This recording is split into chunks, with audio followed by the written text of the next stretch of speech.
आज का हमारा टॉपिक है कॉन्ग्रुएंस ऑफ ट्रायंगल्स। तो congruence of triangles class 9th में बहुत ही इंपॉर्टेंट रोल प्ले करता है, खास करके ज्योमेट्री में। तो इस टॉपिक से रिलेटेड कुछ पॉइंट्स है जो कि हम यहाँ पर कवर करेंगे। तो फर्स्ट है इसका कॉन्ग्रुएंट। कॉन्ग्रुएंट क्या होता है, ना इसका कॉन्सेप्ट क्या है, इसके बारे में बताना है। कॉन्ग्रुएंट फिगर्स, कॉन्ग्रुएंट फिगर हम किसको कहेंगे, क्या है इसका प्रॉपर्टीज, कैसे हम कहेंगे कि ये फिगर कॉन्ग्रुएंट है। फिर एक congruency of two triangles. Two triangles जो है वो कॉन्ग्रुएंट कब होगा, किस कंडीशन में होगा, इसके बारे में भी आपको विस्तृत जानकारी दी जाएगी। और लास्ट में है criteria for congruency of triangles. तो टू ट्रायंगल्स कॉन्ग्रुएंट कब होगा, तो इसके लिए कौन कौन सा क्राइटेरिया है, तो इन सभी के बारे में आज इस वीडियो में विस्तृत रूप से जानकारी दी जाएगी। नमस्कार, मैं गुड्डू भारती एलिगेंट ट्यूटोरियल के यूट्यूब चैनल पर आपका स्वागत करता हूं। अगर आप इस चैनल पर पहली बार हैं तो कृपया इस चैनल को सब्सक्राइब लाइक अवश्य करें। तो चलिए बिना देर किए अब वीडियो को स्टार्ट करते हैं। जिस भी ज्योमेट्रिकल फिगर का शेप और साइज इक्वल होगा तो हम क्या कहेंगे उसको कि वह ज्योमेट्रिकल फिगर कॉन्ग्रुएंट है। जैसे कि यहाँ पर हम एक एग्जांपल दें कि एक ट्रायंगल लेते हैं, ये ट्रायंगल है ABC और दूसरा ट्रायंगल लेते हैं हम DEF। तो क्या ये दोनों ट्रायंगल कॉन्ग्रुएंट है, तो कॉन्ग्रुएंट नहीं है। क्यों नहीं है, क्योंकि कॉन्ग्रुएंट का जो कॉन्सेप्ट है कि शेप होना चाहिए इसका इक्वल, और क्या इसका साइज भी होना चाहिए इक्वल। तो शेप तो दोनों का सेम है ना, दोनों का शेप सेम है, मीन्स ये भी ट्रायंगल है और ये भी ट्रायंगल है, लेकिन यहाँ पर साइज क्या है, बड़ा छोटा है ना, ये बड़ा है और ये छोटा है। तो इस केस में हम क्या कहेंगे कि ये ABC और DEF ये कॉन्ग्रुएंट फिगर नहीं है। कॉन्ग्रुएंट फिगर होने के लिए है ना क्या होना चाहिए, इसका शेप होना चाहिए इक्वल और साइज भी होना चाहिए इक्वल। तो यहाँ पर हम देखते हैं कि कॉन्ग्रुएंट फिगर, जैसे कि ये सर्किल है और ये भी सर्किल है, तो इस रेड वाले सर्किल के ऊपर इस सर्किल को हम रखें है ना, तो ये कंप्लीटली ये पूरा क्या करेगा, सुपर इम्पोज हो जाएगा, मतलब ये ढक लेगा इसको, रेड वाला फिर दिखेगा नहीं है ना। तो हम इसको क्या कहेंगे कि ये दोनों फिगर क्या है, कॉन्ग्रुएंट फिगर है। यहाँ पर भी ये क्या है, स्क्वायर है ना, ये ग्रीन कलर का है और इसको हम इसके ऊपर अगर हम रख दें तो क्या होगा कि कंप्लीटली इसको कवर्ड कर लेगा। तो कवर्ड कर लिया तो इसका मतलब ये कि ये जो दोनों फिगर है ना, ये दोनों फिगर कौन सा फिगर है, तो कॉन्ग्रुएंट फिगर है। तो कॉन्ग्रुएंट फिगर इसलिए है क्योंकि इसका शेप और इसका साइज दोनों इक्वल है। शेप ये भी स्क्वायर है, ये भी स्क्वायर है, और साइज अगर हम इसको 2 सेंटीमीटर इसका साइड ले लें और इसका भी 2 सेंटीमीटर साइड ले लें तो क्या होगा, दोनों एक दूसरे को कंप्लीटली कवर कर लेगा, ढक लेगा। तो इस केस में हम क्या कहेंगे कि ये दोनों फिगर भी कॉन्ग्रुएंट फिगर्स है। यहाँ पर अगर हम इस फिगर को इसके ऊपर रख दें तो ये वाला जो फिगर है ये दिखेगा नहीं, ठीक है। तो दोनों का शेप भी सेम हो गया और दोनों का साइज भी सेम है। तो हम कहेंगे मीन्स यहाँ पर ये जो फिगर है ना, ये कॉन्ग्रुएंट फिगर्स का एग्जाम्पल है, जो कि हम इसको कह सकते हैं कि ये आपस में कॉन्ग्रुएंट है। कॉन्ग्रुएंस ऑफ टू ट्रायंगल्स को ठीक से समझते हैं तो इसका कॉन्सेप्ट है कि टू ट्रायंगल्स आर कॉन्ग्रुएंट, दो ट्रायंगल्स कॉन्ग्रुएंट होगा है ना। यहाँ पर ABC और DEF दो ट्रायंगल्स है, ये दोनों ट्रायंगल कॉन्ग्रुएंट्स होगा है ना, if the sides and angles of one triangle. तो वन ट्रायंगल जैसे ये ABC है, तो ABC में तो 3 एंगल्स है और क्या 3 साइड्स है। तो यहाँ पर क्या कह रहा है कि if the sides and angles of one triangle, तो वन ट्रायंगल का साइड्स और एंगल क्या है, आर इक्वल है to the corresponding sides and angles of the other triangle. इस ट्रायंगल का करस्पॉन्डिंग साइड्स इक्वल है तो ही हम कहेंगे कि ये कॉन्ग्रुएंट है। तो यहाँ पर जैसे कि angle A is equal to angle D है ना, एंगल A और एंगल D इक्वल है, एंगल B और एंगल E इसका इक्वल है, एंगल C और एंगल F इक्वल है। साथ ही इसका करस्पॉन्डिंग पार्ट्स जैसे कि ये AB है ना, AB is equal to DE, ये AB और DE इसका इक्वल हो, फिर BC और EF ये इसका इक्वल हो, and AC is equal to DF, तो ही हम इसको कहेंगे कि ये दोनों ट्रायंगल कॉन्ग्रुएंट है, मीन्स दोनों ट्रायंगल इक्वल है। तो यहाँ पर जैसे दोनों ट्रायंगल कॉन्ग्रुएंट हो गया तो हम इसको कैसे लिखेंगे, तो ये ABC है ना, ट्रायंगल ABC, और ये कॉन्ग्रुएंट का सिंबल होता है, कॉन्ग्रुएंट टू ट्रायंगल DEF। अब इसका ऑर्डर में होना चाहिए, ऑर्डर होना जरूरी है इसका। हम इसको अगर थोड़ा सा भी चेंजिंग करके लिख देंगे तो गलत हो जाएगा। जैसे कि यहाँ पर ट्रायंगल BCA और कॉन्ग्रुएंट हम इसको लिख दें ट्रायंगल DEF, तो ये गलत हो जाएगा, है ना। इसका ऑर्डर होना जरूरी है। जैसे कि यहाँ पर हम इसको ये ABC और DEF लिखें, इसका मतलब क्या, तो इसका मतलब ये कि ये जो AB है ना, AB इसके DE के इक्वल है, तो है भी यहाँ पर है ना, AB is equal to DE। दूसरा कि इसका BC और EF इक्वल है, तो BC और EF इक्वल है। और फिर क्या कि ये AC और DF ये भी इक्वल है, इसका लिखने का मतलब यही है। और angle A is equal to angle D है ना, angle A is equal to angle D, angle B is equal to angle E, and angle C is equal to angle F। तो इसको लिखने के लिए ऑर्डर का होना बहुत ज़रूरी है, आप इसको उल्टा पुल्टा करके नहीं लिख सकते, है ना। जैसे कि ट्रायंगल ABC है, हम इसको यहाँ पर लिख देंगे कि ट्रायंगल FED, तो ये जो हम लिखेंगे तो वो क्या हो जाएगा, वो गलत हो जाएगा।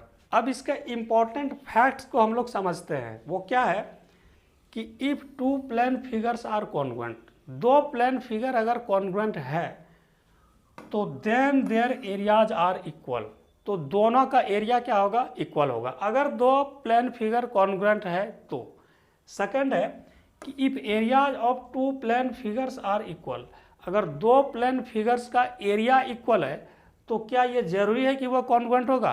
तो यहाँ पर देखते हैं इसको कि एक हम सपोज कि एक स्क्वायर का फिगर ड्रॉ कर दिए और इसका साइड ले लिए 6 सेंटीमीटर, और एक ट्रायंगल ले लिए हम यहाँ पर, तो इसका ले लिए बेस 9 सेंटीमीटर और इसका हाइट ले लिए हम 8 सेंटीमीटर। तो इसका जो एरिया होगा कितना, half into base into height, तो इसका एरिया आ जाएगा 36 सेंटीमीटर स्क्वायर, और इसका भी एरिया कितना हो जाएगा, तो 36 सेंटीमीटर स्क्वायर। तो एरिया दोनों का तो इक्वल है ना, दोनों का एरिया 36 सेंटीमीटर स्क्वायर है। तो क्या ये कॉन्ग्रुएंट है, तो कॉन्ग्रुएंट नहीं है। Criteria for congruence of triangles, तो ये दोनों ट्रायंगल है ABCDEF, तो इसको हम कॉन्ग्रुएंट करेंगे, तो कॉन्ग्रुएंट करने के लिए कुछ क्राइटेरियाज है। तो कौन कौन सा क्राइटेरिया है, तो ASA है, SAS है, AAS, RHS और SSS। तो ये कितना है, टोटल नंबर कितना है इसका, 5। तो A फॉर एंगल्स, ठीक है, S फॉर साइड्स, सब में वही है। तो यहाँ पर जैसे साइड एंगल साइड, AAS तो एंगल एंगल साइड, और यहाँ ये जो RHS है तो R मीन्स राइट एंगल और H हो गया हाइपोटेनियस, तो राइट एंगल हाइपोटेनियस साइड्स। तो इसी के मदद से हम लोग क्या करेंगे कि ट्रायंगल्स को कॉन्ग्रुएंट करेंगे। हालांकि इस पर एक्सियम और थ्योरम भी है, हम इसको बाद के वीडियो में, अगले वीडियो में इसको हम प्रूफ करेंगे। तो यहाँ पर हम क्या करेंगे कि इसका थोड़ा सा कॉन्सेप्ट को हम लोग देखते हैं। अब ASA, तो ASA क्या होता है, ASA, और ये सब जितना भी क्राइटेरिया है सब एक ऑर्डर में होना चाहिए, ये नहीं कि डिसऑर्डर में, डिसऑर्डर में होगा तो फिर वो रॉन्ग हो जाएगा। तो यहाँ जैसे है कि ASA है ना, ASA तो एंगल साइड एंगल, तो यहाँ हम लेते हैं दो ट्रायंगल, एक ABC है और DEF है। तो एंगल, तो अगर ये एंगल है ना, एंगल A और एंगल D इसका इक्वल है, ठीक, फिर अगर ये AB, इस ABC ट्रायंगल का AB और DEF ट्रायंगल का DE इक्वल है, तो हो गया, ये हो गया एंगल, ठीक है, ये हो गया क्या चीज़, साइड, और फिर क्या बच गया, एंगल। और ABC ट्रायंगल का एंगल B, DEF ट्रायंगल का एंगल E ये इक्वल हो जाए तो हम कहेंगे कि ये दोनों ट्रायंगल आपस में कॉन्ग्रुएंट है। कौन सा क्राइटेरिया से, तो एंगल साइड एंगल से। अब जरूरी नहीं है कि इधर से ही हो, हम इस ओर से भी ले सकते हैं। जैसे कि ये हम एंगल ले लिए, ठीक है, फिर इस साइड को ले लिए और फिर इस एंगल को ले लेंगे। तो ये जो भी होगा, जब भी होगा तो ये एक ऑर्डर में होगा।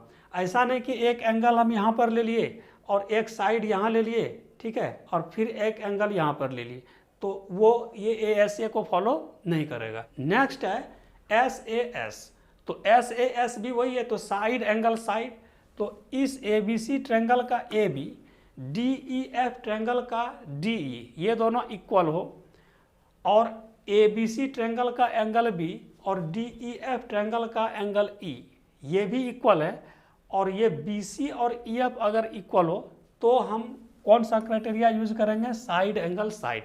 तो ये भी देखिए एक ऑर्डर में है ना, ये हो गया साइड, ये एंगल और ये साइड, तीनों ऑर्डर में है। तो ये साइड है, उसके बाद ये एंगल है, फिर ये साइड है। यहाँ पर भी है ना, ये साइड है, ये एंगल है और ये साइड है। तो SAS क्राइटेरिया इसी ऑर्डर में होना चाहिए। अब ऐसा नहीं कि हम यहाँ पर भी कि एक इसका साइड यहाँ पे ले लें और दूसरा एंगल हम यहाँ पर ले लें एंगल C, और तीसरा साइड ले लें ये, तो फिर क्या हो जाएगा? वो गलत हो जाएगा। नेक्स्ट है AAS मीन्स क्या? Angle angle side. तो इस ट्रायंगल का एंगल A और इस ट्रायंगल का एंगल D इक्वल हो, फिर कि इस ट्रायंगल का एंगल B और ये इस ट्रायंगल का एंगल E इक्वल है, और ये एक साइड है ना BC और EF इक्वल है, तो हम यहाँ पर एंगल एंगल साइड का जो क्राइटेरिया है इसको यूज करेंगे, और यह भी होना चाहिए ऑर्डर में। तो ऑर्डर यहाँ पर देख लेते हैं कि ये तो हो गया एंगल, ये भी एंगल और ये साइड, ठीक है। यहाँ भी देखते हैं हम कि ये एंगल है, ये एंगल है और ये साइड है। इसको अगर हम फिर उसी तरह से डिसऑर्डर में लिखेंगे तो क्या होगा? यह भी रॉन्ग हो जाएगा। अब RHS क्राइटेरिया को हम लोग समझते हैं कि RHS का यूज हम कहाँ पर करेंगे, कौन सा ट्रायंगल में करेंगे। तो RHS क्राइटेरिया का यूज हम वहीं कर सकते हैं जहाँ पर कि हमको राइट एंगल ट्रायंगल्स को कॉन्ग्रुएंट करना हो, क्योंकि R फॉर राइट एंगल होता है। तो यहाँ जैसे कि हम ABC और DEF दो राइट एंगल ट्रायंगल लिए, तो ये तो 90 डिग्री है, ठीक है, और ये भी 90 डिग्री है। तो 90 डिग्री मीन्स एक ट्रायंगल और ये दूसरे ट्रायंगल में ये 90 डिग्री, जब राइट एंगल ट्रायंगल है तो 90 डिग्री होगा ही। फिर है कि हाइपोटेनियस, राइट एंगल और हाइपोटेनियस इक्वल है। अब यहाँ पर है ये साइड, ठीक है, तो साइड में से जैसे कि AB या DE ये दोनों इक्वल हो जाए तब भी हम RHS का यूज कर देंगे, या फिर BC और EF इक्वल हो जाए तब भी हम RHS का यूज कर देंगे। लेकिन ये 90 डिग्री और हाइपोटेनियस का होना वो मस्ट है, ठीक है। तो मेरे ख्याल से आप RHS को ठीक ढंग से समझ गए होंगे। अब नेक्स्ट है SSS। तो जैसे इसके पहले क्राइटेरिया को बताए उसी तरह से, तो यहाँ पर क्या है कि एक ट्रायंगल है ना, ये ABC और DEF दो ट्रायंगल्स है यहाँ पर। तो AB साइड का लेंथ अगर DE के इक्वल हो जाए, BC का लेंथ EF के इक्वल हो जाए और AC का लेंथ DF के इक्वल हो जाए, तो हम क्या कहेंगे कि ये दोनों ट्रायंगल आपस में कॉन्ग्रुएंट है। CPCT क्या होता है? तो CPCT का फुल फॉर्म होता है corresponding parts of congruent triangle. तो कब हम यूज करेंगे? तो इसका यूज हम तभी करेंगे जब ये दोनों ट्रायंगल कॉन्ग्रुएंट हो।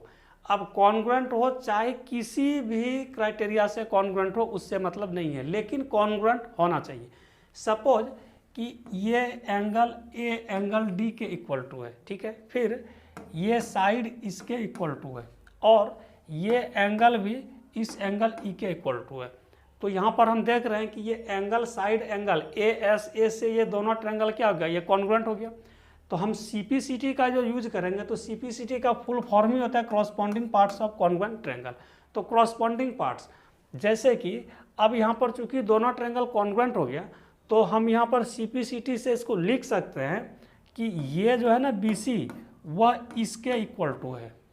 इक्वल टू है नहीं, इक्वल टू हो गया जब दोनों ट्रायंगल को हम कॉन्ग्रुएंट किए तब। फिर ये जो साइड है AC वह इस DF के इक्वल टू हो गया।